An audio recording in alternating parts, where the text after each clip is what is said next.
ರೈತ ನಾಯಕ ದಿವಂಗತ ಕೆಎಸ್ ಪುಟ್ಟಣ್ಣಯ್ಯ ಅವರ 75ನೇ ವರ್ಷದ ಹುಟ್ಟುಹಬ್ಬ ಸಂಸ್ಮರಣೆ ಹಾಗೂ ಕಾಟೇರ ಚಿತ್ರತಂಡದ ಅಭಿನಂದನಾ ಸಮಾರಂಭವು ಪಾಂಡವಪುರದಲ್ಲಿ ಜನವರಿ 26ರಂದು ಆಯೋಜಿಸಲಾಗಿದೆ ಎಂದು ಶಾಸಕ ದರ್ಶನ್ ಪುಟ್ಟಣ್ಣಯ್ಯ ಹೇಳಿದರು. ಜನವರಿ 23ಕ್ಕೆ ಕೆಎಸ್ ಪುಟ್ಟಣ್ಣಯ್ಯ ಅವರ ಹುಟ್ಟುಹಬ್ಬ, ಆದರೆ ಅಂದು ರಾಯಚೂರಿನಲ್ಲಿ ವಿಶೇಷ ಕಾರ್ಯಕ್ರಮ ನಡೆಸಲಾಗುತ್ತಿದೆ. ಹೀಗಾಗಿ ಪುಟ್ಟಣ್ಣಯ್ಯ ಅವರ ತವರು ಪಾಂಡವಪುರ ತಾಲೂಕಿನಲ್ಲಿ ಜನವರಿ 26ರಂದು ಕಾರ್ಯಕ್ರಮ ಸಂಘಟಿಸಲಾಗಿದೆ ಎಂದು ಸುದ್ದಿಗೋಷ್ಠಿಯಲ್ಲಿ ತಿಳಿಸಿದರು. ಈ ವೇಳೆ ರೈತ ಸಂಘದ ಜಿಲ್ಲಾ ಘಟಕದ ಅಧ್ಯಕ್ಷ ಎಎಲ್ ಕೆಂಪುಗೌಡ, ಮುಖಂಡರಾದ ಲಿಂಗಪ್ಪಾಜಿ, ವಿಜಯ್ ಕುಮಾರ್, ಶಿವಳ್ಳಿ ಚಂದ್ರು, ಹರವು ಪ್ರಕಾಶ್, ಜಿಎ ಶಂಕರ್ ಉಪಸ್ಥಿತರಿದ್ದರು.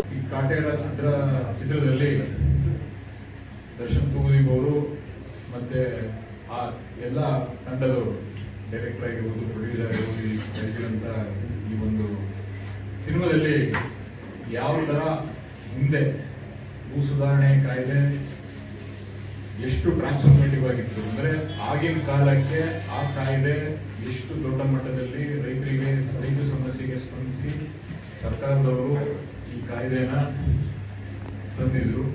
ಅದರಿಂದ ಏನು ಉಪಯೋಗ ಆಗಿದೆ, ಮತ್ತೆ ಅದು ಬಂದ ಮೇಲೆ ಯಾವ ತರ ರೈತ ಸಂಘಟನೆ ಈ ಕಾಯ್ದೆನ ಕಾರ್ಯರೂಪಕ್ಕೆ ತರಕ್ಕಾಗಿ, ರೈತರಿಗೆ ಈ ಸಮಸ್ಯೆದ ಅರಿವು ಮೂಡಿಸೋದಾಗ್ಲಿ, ಯಾಕೆ ರೈತ ಸಂಘಟನೆ ಉಟ್ಕೊಳ್ತು, ಎಲ್ಲಾ ಮಾಹಿತಿಗಳನ್ನ ಆ ಚಿತ್ರದ ಮೂಲಕ ತಲುಪಿಸಿರುವಂತದ್ದು ಒಂದು ನಮಗೆ ಖುಷಿಯಾದ ಸಂಗತಿ. ರೈತ ಸಂಘಟನೆ, ಇಡೀ ನಮ್ಮ ರಾಜ್ಯದ ರೈತ ಸಂಘಟನೆಗೆ ಖುಷಿಯಾದ ಸಂಗತಿ. ಮತ್ತೆ ಎಲ್ಲಾ ರೈತರಿಗೆ ಇದೊಂದು ಈ ಎಸ್ಪೆಷಲಿ ಈಗ ಯುವ ಪೀಳಿಗೆ ಆ ಒಂದು ಟ್ರಾನ್ಸ್ಫಾರ್ಮೇಟಿವ್ ಲಾನ ಯಾವ ತರ ತಂದಿ ಜನರಿಗೆ ಆಗಿನ ಕಾಲದಲ್ಲಿ ರಿಲೀಫ್ ಕೊಟ್ಟರು, ಅದನ್ನ ಎತ್ತಿ ತೋರಿಸಿದ್ದಾರೆ. ಇದು ಒಂದು ಮತ್ತೆ ಮುಂಚೆ ಹೇಳಿದ್ರೆ ಖುಷಿಯಾದ ಸಂಗತಿ. ಅದರಿಂದ